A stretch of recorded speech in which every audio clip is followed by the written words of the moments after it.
Hi students, चलो हूँ सोहम sir, physics teacher, आराध्य क्लासेस। चैप्टर नंबर 2 विद्युत स्थितिमान અને કેપેસિટન્સ એમાં આગળ વધારીએ। पिछले लास्ट વિડીયોમાં આપણે સમજને વિદ્યુત સ્થિતિમાનની સારી એવી પ્રેક્ટિસ કરી હતી। સમસ્થિતિમાન પૃષ્ઠ શીખ્યા હતા, સમસ્થિતિમાન પૃષ્ઠ શીખી ગયા। હવે આજે છે બે વિદ્યુત ભારોના તંત્રની સ્થિતિ ઉર્જાનું સૂત્ર મેળવો।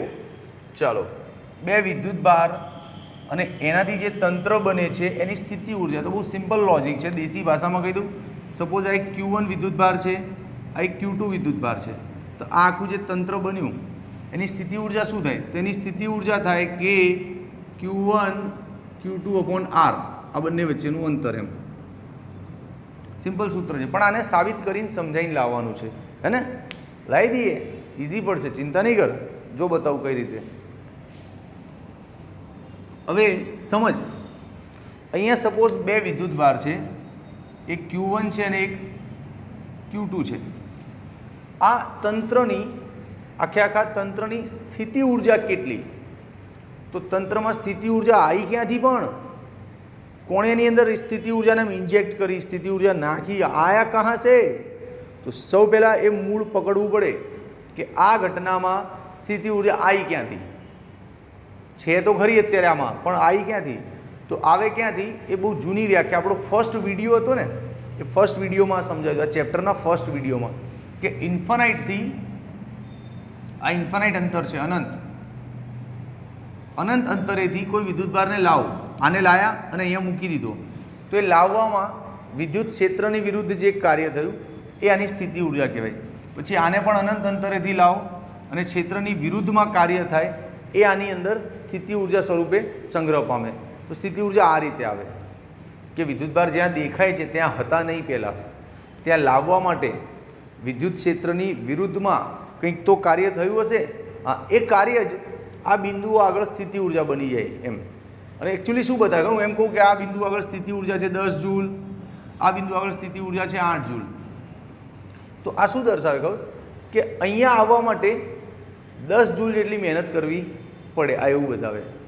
સમજો, સપોઝ અહીંયા કોઈ પોઈન્ટ છે, હું એમ કહું કે અહીંયા સ્થિતિ ઉર્જા 8 જૂલ છે, ચાલ, એનો મતલબ આ જગ્યાએ આવવા માટે વિદ્યુત ક્ષેત્રની વિરુદ્ધ 8 જૂલ જેટલું કાર્ય કરીશ તો જ અહીંયા પહોંચી શકે છે। એટલે અહીંયા આવવા માટેનો ખર્ચો છે, ભાડું છે, કે ભાઈ અમદાવાદ જવું હોય તો ટિકિટનું આટલું ભાડું, સુરત જવું હોય તો આટલું ભાડું, બરોડા જવું હોય તો આટલું ભાડું, એ રીતનું ભાડું છે કે અહીંયા સુધી પહોંચવું હોય તો આટલું ભાડું લાગે, આટલી એનર્જી આપવી પડે તો અહીંયા પહોંચે। આ બહુ દેશી ભાષાની વાત કરીએ આપણે, બહુ દેશી। હવે આને ટેક્સ્ટ બુકની એમ પ્રોપર ભણીએ આ થિયરીને। ચલો, તો અનંત અંતરેથી આ વિદ્યુત ભારોને અહીંયા લાવીશું, એટલે લાવવા માટે કાર્ય થયું હશે આમાં W1 અને આને લાવતી ટાઈમે W2, આ બધા કાર્યનું ટોટલ મારીશું આપણે, એટલે કુલ સ્થિતિ ઉર્જા મળશે ને? હા, પણ આ લોકોને અનંતથી લાવવાના છે, એનો મતલબ શું થાય? કે પહેલાં આ લોકો અહીંયા હતા જ નહીં, તો ડાયરેક્ટ ક્યાંથી આવી ગયા? ચાલ ભૂસ, 1 બાય 1 અનંતથી લાવીએ। હા, સમજો? તો હવે આપણી થિયરી સ્ટાર્ટ થાય, જો આ લોજિક તને સમજાઈ ગયું હોય તો પહેલો જ પોઈન્ટ એવો લખવાનું, ધારો કે પ્રારંભમાં Q1 અને Q2 અનંત પર છે, પછી 1 બાય 1 બંનેને આપણે લાવીશું। સમજ રહ્યા ને? હા, તો લખ, ધારો કે પ્રારંભમાં Q1 અને Q2 અનંત અંતરે છે, ડન, ઓકે। અનંત છે તો સપોઝ અહીંયા ઇન્ફાનાઇટ છે, લખી લો અનંત જગ્યા, આ પોઈન્ટ આગળ Q1 ને લાવીએ અને અહીંયા આગળ કોને લાવીએ? Q2 ને। આ P1 બિંદુ આગળ Q1 ને લાવીશું અને અહીંયા કોને લાવીશું? P2 ને, બરાબર છે? હરખું દૂર ને ભાઈ, આ તો હું ક્યાં ના પાડું છું બાપા। આ P1 આગળ Q1 ને લાવીશું અને અહીંયા લાવીશું Q2 ને લાવીશું P2 આગળ, ઓકે? નક્કી કરી લીધી જગ્યા કે આ લોકેશન પર લાવવાના છે, તો સૌ પહેલાં તું કોને લાવીશ? આ Q1 ને લાવી, પછી કોને લાવજે? Q2। અત્યારે તો બે અનંતે પડ્યા છે ને, હા, તો Q1 ને લાવી અહીંયા, ચાલ આમ, તો વિદ્યુત ક્ષેત્રની વિરુદ્ધ કેટલું કાર્ય થશે? નહીં થાય, આ કેસમાં નહીં થાય। કેમ? વિદ્યુત ક્ષેત્ર જ નથી। હી હી હા હા, સમજમાં આયા? જ્યારે પહેલો વિદ્યુતભાર તું અહીંયા લાવીશ ને ત્યારે અહીંયા વિદ્યુત ક્ષેત્ર કોઈનું છે જ નહીં. હા, તો કાર્ય 0 થશે. સમજો? તો મસ્ત તર્ક લખી દે. દેખાય છે ને કેમેરામેન? કે સૌ પ્રથમ Q1 ને P1 બિંદુ આગળ લાવતા થતું કાર્ય 0. કારણ શું લખીશ? વિદ્યુત ક્ષેત્ર હાજર જ નથી, એટલે વિદ્યુત ક્ષેત્રની વિરુદ્ધ કોઈ કાર્ય થવાનો પ્રશ્ન જ નથી બનતો. ચાલ, આ તો સોલ્વ થઈ ગયું. ઓકે, હવે બીજું Q1 ને અહીંયા લાઈન બેસાડી દીધો. ચલ બેસી જા બેટા. બેસી ગયો.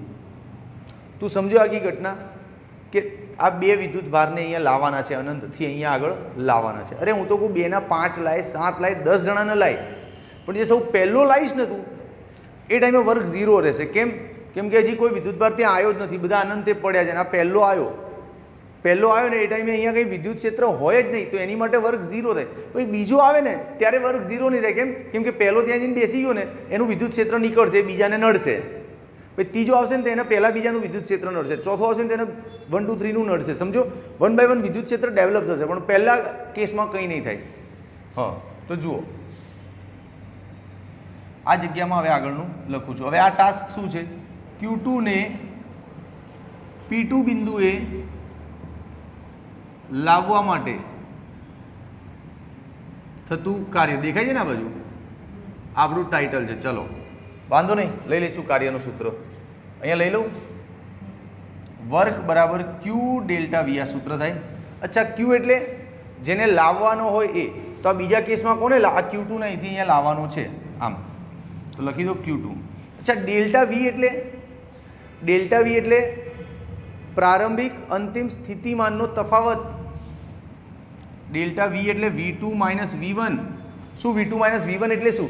અરે યાર, તારે સપોઝ આને લાવવો છે, આમ અહીંયા આગળ લાવવો છે, તો આ સ્થિતિમાન જે અહીંયા હોય ને એ અંતિમ, અને અહીંથી સ્ટાર્ટ કર્યું એટલે આ પ્રારંભિક. અહીંયા V1 હોય, અહીંયા પહોંચ્યા એટલે V2 હોય. તો આ ઘટનામાં જો અનંતે તો સ્થિતિમાન 0 એટલે V1 0 થઈ ગયું તારું. હા, અને અહીંયા આગળ સ્થિતિમાન શું છે? તો અહીંયા આગળ સ્થિતિમાન છે કોના કારણે? આના કારણે અહીંયા સ્થિતિમાન હોય ને. હા, હવે સમજો. આપણે નહીં જાણતા કે કોઈ બી વિદ્યુત ભાર પડ્યો હોય અહીંયા, એના કારણે અહીંયા સ્થિતિમાન કેટલું થાય? K/Q1/R થાય કે નહીં? હા, તો આ ચિત્રમાં આ લોકેશન પર સ્થિતિમાન આવે છે, આમાંથી આવશે, આમ બરાબર. તો આ જ કહેવાય V2. આ ઘટનામાં ધારો એ કેટલો બને? કે આના કારણે આવ્યું સ્થિતિમાન, આમ Q1 ના કારણે આવ્યો, K/Q1/R12. ડન. તો જો આખું સૂત્ર શું બની ગયું? K/Q1 Q2/R12. આ વર્ક 2. બોલ, સમજાય? આ જગ્યા શેની છોડી? આ સ્થિતિમાન પહેલાં લખવું પડે. શું લખશો? કે Q1 ના લીધે P2 આગળ વિદ્યુત સ્થિતિમાન Q1 ના લીધે છે ને, તો K/Q1/12 વચ્ચેનું અંતર. હા, આ નોંધી રાખવાનું એટલે વચ્ચે જઈને તકલીફ ના પડે, ડાયરેક્ટ લખતા ફાવે. બોલો, ખબર પડી? પહેલા વિદ્યુતભારને લાયા ત્યારે કાર્ય 0, કેમ કે વિદ્યુત ક્ષેત્ર કોઈનું હતું જ નહીં. હવે પહેલો અહીંયા બેસી ગયો એટલે એનું વિદ્યુત ક્ષેત્ર હશે, જે બીજાને લાવવામાં નડશે. એટલે બીજાને લાવીએ ને ત્યારે કાર્ય 0 નથી થતું એમ, કેમ કે વિદ્યુત ક્ષેત્ર પહેલાંવાળાનું હાજર છે ત્યાં. ડન. અચ્છા, બીજાને લાવવા માટે કાર્ય આર્યું, ગણતરી જોઈ લે. અહીંથી અહીંયા લાયા એટલે આ પ્રારંભિક અને આ અંતિમ, પ્રારંભિક અંતિમ, પ્રારંભિક અંતિમ. ક્લિયર? હવે કુલ કાર્ય કેટલું થયું જોઈ લે. કેમેરામેન દેખાય છે ને અહીંયા? કુલ કાર્ય ભાઈ લખવાનું ને કે કુલ કાર્ય સ્થિતિ ઉર્જા સ્વરૂપે સંગ્રહ પામે છે. સ્થિતિ ઉર્જા સ્વરૂપે સંગ્રહાય છે. તો કુલ કાર્ય એટલે કે ટોટલ સ્થિતિ ઉર્જા W1 + W2. W1 0, W2 હાર્યું. K/Q1 Q2/R12. K/Q1 Q2/R12 એટલે સ્થિતિ ઉર્જાનું ફાઇનલ સૂત્ર બની ગયું K/Q1 Q2/R12. સમજા કે નહીં સમજા? હવે આની પર થિયરિકલ ડાયલોગ્સ લખવા હોય તો લખી દે. અહીંયા આ જગ્યામાં દેખાય છે ને? શું લખીએ? કે સ્થિતિ ઉર્જા સમપ્રમાણ Q1 Q2 નો ગુણાકાર અને સ્થિતિ ઉર્જા વ્યસ્ત પ્રમાણ અંતર. લખી દે કે સ્થિતિ ઉર્જા એ Q1 Q2ના ગુણાકારના સમપ્રમાણમાં અને અંતરના વ્યસ્ત પ્રમાણમાં. અચ્છા, થોડું થોડું કુલમ જેવું લાગ્યું. થિયરી પતી ગઈ. હવે અહીંયા જે એક્સ્ટ્રા નખરા કરીએ ને આપણે, જો બતાવું. કુલમનું સૂત્ર શું હતું? કે Q1 Q2 by R square.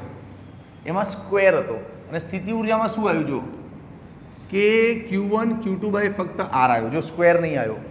એટલે લગભગ કુલમ જેવું જ છે, પણ આમાં સ્ક્વેર છે ને આમાં સ્ક્વેર નથી. બસ આ જાણવા જેવું હતું એટલે કહી દીધું તને.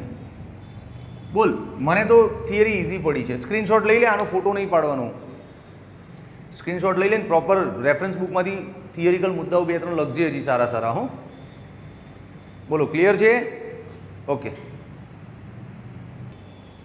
ઓકે બચ્ચા લોગ, બે વિદ્યુત ભારોના તંત્રની સ્થિતિ ઉર્જા આપણે જાણી લીધી. હવે મામલો થોડોક ટફ કરીએ. 3 વિદ્યુત ભાર લઈએ. જે બાળકને આ પાછલી થિયરીમાં થોડુંક સમજણ ઓછી પડી હોય કે અઘરું પડ્યું હોય તો વિડીયો જોવાનું ચાલુ રાખ. આ વખતે 3 વિદ્યુત ભારનું સમજાઈશ ફરી ડીપમાં. 3નું સમજી લઈશ ને એટલે 2નું તને એમને આવડી જશે. સમજ. પણ થિયરી સ્ટાર્ટ કરતાં પહેલાં આ વે ઓફ ગોઈંગ, જવાનો રસ્તો, આખી સ્ટ્રેટેજી દિમાગમાં હોવી જોઈએ. કે ગોખણપટ્ટી નથી ફિઝિક્સની.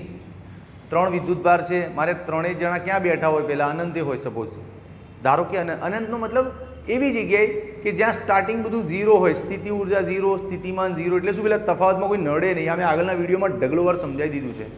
અનંતનો મતલબ એવું નહીં સમજવું છે કે અંતરિક્ષમાં બેઠો હશે. એવી જગ્યાએ હશે વિદ્યુત ભાર કે જ્યાં એનું સ્થિતિ ઉર્જા પહેલી 0 હશે, સ્થિતિમાન બી 0 હશે ને હવે બધું નવેસરથી એકડો ચાલુ થાય. એનો મતલબ અનંત સમજતું. ઓકે. તો ચલ, 3 વિદ્યુત ભાર છે, 3 અનંત પર છે. ત્યાંથી અહીંયા સિસ્ટમમાં લાવવાના એમને. તો સૌ પહેલાં એક જણાને લાવીશ. જ્યારે તું સૌ પહેલો લાવતો હોઈશ તો કોઈ કાર્ય જ નહીં થાય. કેમ? કેમ કે નડવા માટે કોઈ વિદ્યુત ક્ષેત્ર છે જ નહીં, કોઈ નથી, બધું હૂનું પડ્યું છે અહીંયા. એટલે પહેલો વિદ્યુતભાર લાવતી વખતે કંઈ તકલીફ નહીં પડે. બીજો વિદ્યુતભાર લાવીશ ને ત્યારે પહેલાંનું વિદ્યુત ક્ષેત્ર નડશે એટલે કાર્ય થશે કંઈક. પછી જ્યારે ત્રીજો લાવીશ ને ત્યારે પહેલાં બીજો તો ઓલરેડી ત્યાં બેઠા જ છે, તો એ લોકોનું નડતર થશે ને, વિદ્યુત ક્ષેત્ર ત્રીજાને નડશે. ખ્યાલ આવ્યો? તો આ પોલિસી હોય. ઓકે, હવે એને ચિત્રાત્મક થોડુંક સમજવું પડે એટલે મુદ્દાઓ લખવામાં મજા આવે. જો સપોઝ અહીંયા અનંત છે, બરાબર? અહીંયા અનંત છે. Okay, done. લોકેશન સેટ કર. સપોઝ અહીંયા આગળ P1 બિંદુ આગળ Q1 ને લાઈન બેસાડી દઈશું. પછી અહીંયા P2 આગળ Q2 ને લાવીશું અને છેલ્લે અહીંયા કોને લાવીશું? Q3 ને. 3 જગ્યાઓ નક્કી કરી કે 3 જગ્યાએ લાવવા છે. ઓકે, ચલ, સૌ પહેલો મુદ્દો શું લખીશું? કે સૌ પ્રથમ Q1 ને અનંત અંતરેથી લઈને બેસાડ દો. અંબે માત કી જય, એટલે બેહી ગયો. ચલ, તો આ લાવવા માટે કોઈ કાર્ય જ નહીં થયું, કેમ કે કોઈ મહેનત નહીં પડી, કેમ કે સામે નડનારું કોઈ વિદ્યુત ક્ષેત્ર હતું જ નહીં, જગ્યા ખાલી પડી હતી. તો પહેલો પોઈન્ટ લખ કે સૌ પ્રથમ Q1 ને અનંત અંતરેથી P1 બિંદુ આગળ લાવતા થતું કાર્ય આ રહ્યું 0. કેમ 0 છે? તેનું કારણ લખ. કારણ કે વિદ્યુત ક્ષેત્ર હાજર નથી. હા, ઓકે, ડન. ચલો, પહેલો કેસ સોલ્વ થઈ ગયો.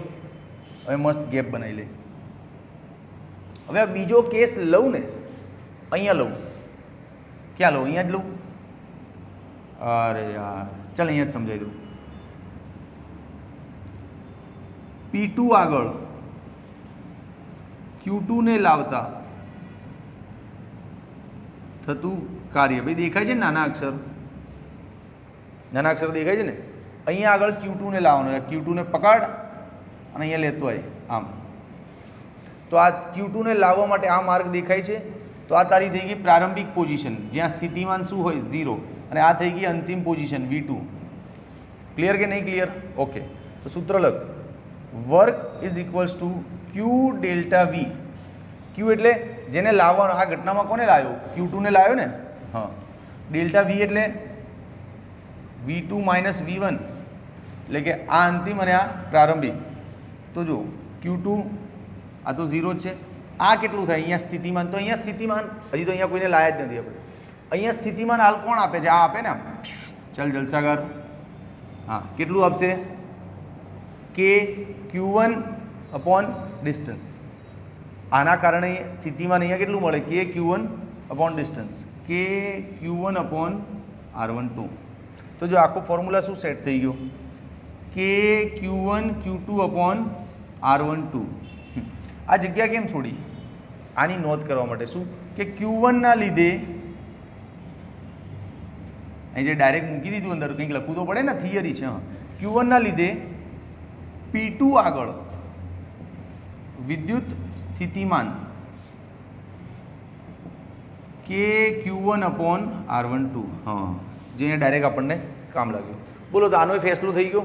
હવે ત્રીજું કોણ રહ્યું? P3 આગળ કોને લાવવાનું? પેલા Q3 ને અહીંથી આમ લાવવાનું ને, અને અહીંયા લઈને બેસાડી દેવાનું. એટલે જલસાગર અહીંયા પેલા Q2 ને બેસાડી દીધો છે આપણે. હા, ક્લિયર છે? તો અહીંયા આગળ લાવવાનું છે Q3 ને. તો ચલો આમાં થોડીક જગ્યા જોશે. આમ અહીંયા જ લખું લાઇનસર. ચાલ લાઇનસર સેજ ઉપર લખું. ચાલ ને. હા, Q3 ને P2 બિંદુ આગળ લાવવા માટે થતું કાર્ય ગણી નાખો ને. આર્યું ફોર્મ્યુલા Q ડેલ્ટા V. આ Q ડેલ્ટા Vમાં Q કોણ હોય? જેને લાવવાનો હોય. કોને લાવવાનો છે? અહીંયા Q3 ને. ને ડેલ્ટા V એટલે અંતિમ માઇનસ પ્રારંભિક. અચ્છા, પ્રારંભમાં Q3 ક્યાં હતો? પ્રારંભમાં Q3 અનંત પર હતો. ત્યાં સ્થિતિમાન શું હતું સાહેબ? જગ્યા રાખવી પડશે ભાઈ અહીંયા. ત્યાં સ્થિતિમાન હતું 0. ઓકે, છેલ્લે ક્યાં પહોંચ્યો? અહીંયા આગળ પહોંચ્યો. અહીંયા સ્થિતિમાન છે ને? બે જણાને લીધે છે. હવે જો અહીંયા જ કન્ફ્યુઝિંગ હોય. ઓયકણ સ્થિતિમાન બે જણાનું હ. એક તો આ Q1 મોકલશે, આ Q2 બી મોકલશે. સમજ? તો જે Q1 મોકલશે ને એનું સ્થિતિમાન થશે કે Q1 અને આ અંતર 1 3 વચ્ચેનું. પછી આનું સ્થિતિમાન અહીંયા આવશે ને. હા, કે Q2 અને આ અંતર 2 3 વચ્ચેનું. બોલ, સમજો અહીંયા ટોટલ આટલું સ્થિતિમાન હોય. ક્લિયર છે ને? આવડે છે ને? ના આવડે તો કમેન્ટમાં લખ. કે Q1 અપોન R13, કે Q2 અપોન R23. અહીંયા એટલે જગ્યા છોડી હતી. લખી દે. શું કે P3 આગળ કુલ વિદ્યુત સ્થિતિમાન, આજે ડાયરેક્ટ લખીએ છીએ ને એને સમજાવવું પડે. P3 આગળ કુલ સ્થિતિમાન આવ્યું ને, લખી દો કે Q1 અપોન R13. આરું આમાં તો કોઈ સમજણ જ નહીં પડતી સાહેબ. શું ભણાવજો? અરે બાપા, શું સમજાવું કે? સૌ પહેલાં તું પેલાને લાય અહીંયા P1 આગળ. એટલે કોઈ મગજમારી જ નહીં, બધું 0 લે, કેમ કે કંઈ છે જ નહીં. હવે અહીંયા Q1 આવીને બેસી ગયો છે. આ જગ્યા પર તારે કોઈક બીજાને લાવવાનું છે. નોટ ટુ વરી, લાઈને ના કોણ ના પાડે? લે તો એને ભાઈ, બોચી ચાલી લેતો ચલ ભાઈ હેડ. પણ આ Q1 જે અહીંયા બેસી ગયો છે એના કારણે અહીંયા સ્થિતિમાન તો બનશે ને. આ જગ્યાએ સ્થિતિમાન તો બનશે ને કે Q1 અપોન આ અંતર. આટલું બનશે કે નહીં બને? એ જ રીતે જ્યારે અહીંયા કોઈકને લાવવાનું હશે ત્રીજા પોઈન્ટ આગળ આમ, તો અહીંયા આગળ આનું અને આનું બે જણાનું સ્થિતિમાન પહોંચશે ને. તો બે જણાનું સ્થિતિમાન પહોંચે કે નહીં અહીંયા? હા, સમજો કે નહીં? કોઈ કન્ફ્યુઝિંગ નથી, બહુ ક્લિયર છે. અને કન્ફ્યુઝિંગ હોય તો કમેન્ટમાં લખ કે સાહેબ કન્ફ્યુઝિંગ છે. તો જો વર્ક 3 શું આવી ગયું? આને અંદર ગુણી દો કે Q1 Q3 અપોન R13, આને અહીંયા ગુણી દો કે Q2 Q3 અપોન R23. બોલ, આવડ્યું? બે આવડે છે તો કમેન્ટમાં લખજે કે સાહેબ મજા આવે છે, તમે આટલો જીવ બાળીને ના ભણાવશો ચાલશે, અમને ફટાફટ આવડી જાય છે એવું લખ. અને તને એમ લાગે કે ના સાહેબ નહીં આવડ્યું તો કે હજી હું ડીપમાં જઈને હજી શાંતિથી કંઈક નવી પેટર્નો લાઈન તને શીખવાડીશ. પણ તને આવડે ને એ મારી માટે બહુ અગત્યનું છે. મને કેટલી મહેનત પડે ને is not important, this is my job, my duty. Okay, ચાલ હવે કુલ કાર્ય માટે તો આ બધાનો સરવાળો કરી દે. હા, ત્યાં જગ્યા ઓછી છે તો મસ્ત લખું છું ફટાફટ. કુલ કાર્ય સ્થિતિ ઉર્જા સ્વરૂપે સંગ્રહ પામે છે. સ્થિતિ ઉર્જા સ્વરૂપે સંગ્રહાય છે. કુલ કાર્ય is equals to W1 W2 and W3. પહેલાંનું તો 0 હતું, બીજાનું શું હતું? કે Q1 Q2 અપોન R12.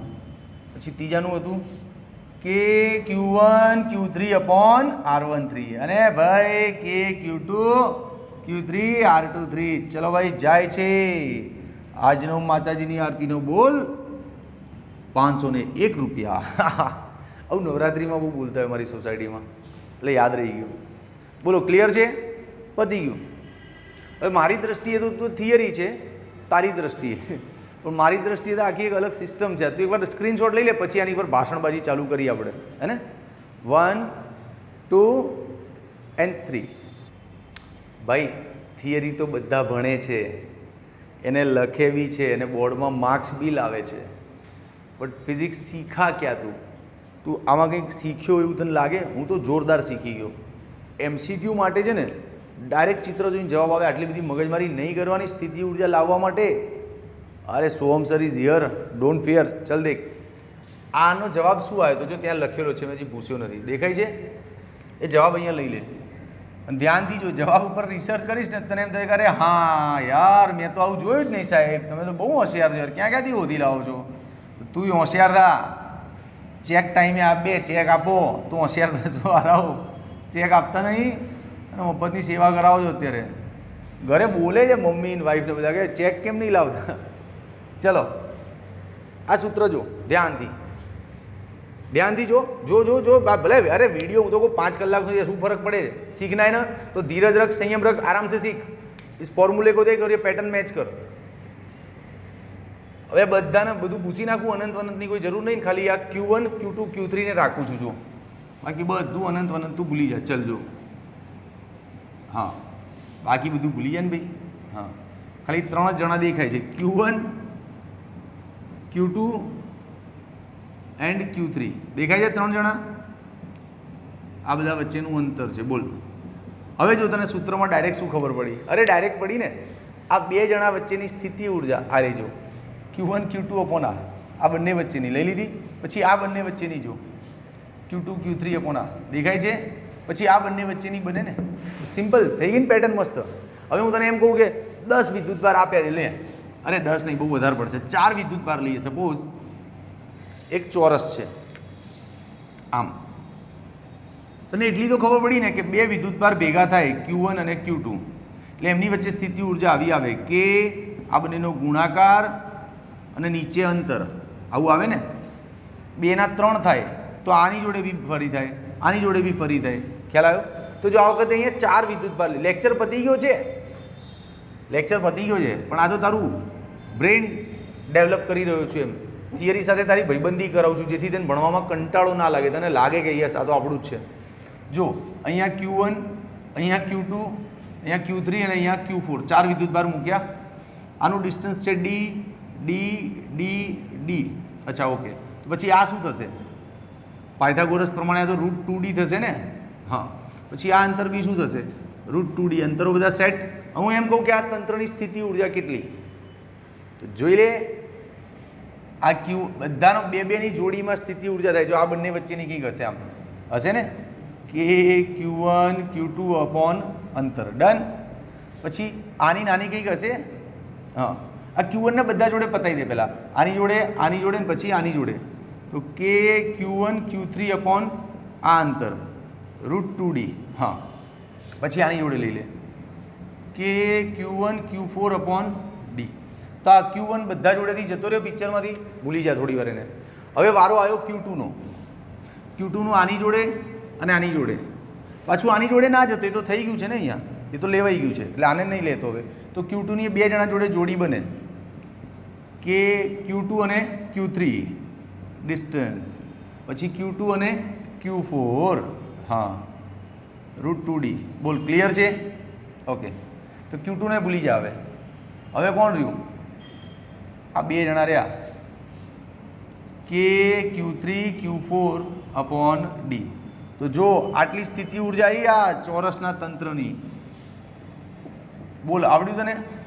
આ ડાયરેક્ટમાં આવી મજા આવે કે ગમે તેટલા વિદ્યુતભાર આપે તો ફટ ફટ ફટ ફટ જવાબ નીકળે. બોલ આવડ્યું કે નહીં આવડ્યું? અરે દોસ્ત આવડવું જોઈએ યાર. ક્લિયર? પાક્કું? તો keep watching the videos. Next લેક્ચરમાં સ્થિતિ ઉર્જાને આના કરતાં ઊંચા લેવલે લઈ જઈશું. સમઘન લઈશું, ષટકોણ લઈશું, ડેન્જરસ આકૃતિ લઈશ અને તારું સ્થિતિ ઉર્જા એવું મજબૂત કરી નાખીશ ને કે તને મજા આવી જશે. ને જો વિડીયોમાં મજા આવી હોય દોસ્ત, ગમ્યું હોય ભણાવવાની પદ્ધતિ, ટીચિંગ મેથડ સારી લાગી કે ના સાહેબ તમે સમજાવો છો સીધું દિલમાં ઉતરી જાય છે, તો કમેન્ટમાં લખજે. તું કમેન્ટો નહીં લખે ને તો હું વિડીયો આપવાનું બંધ કરી દઈશ ભાઈ. હું મારું કમેન્ટ બોક્સમાં કંઈ નથી એનો મતલબ મારા ભણાવવામાં કંઈ દમ નથી. જો દમ હોય નહીં તો મારે શું કામ ભણાવવું જોઈએ? તો તું રહેવા દે, બીજે ક્યાંક ભણી લે. કમેન્ટમાં કંઈક લખવાની ટેવ રાખ, હું બંધ કરી દઈશ વિડીયો. ચલો બાય.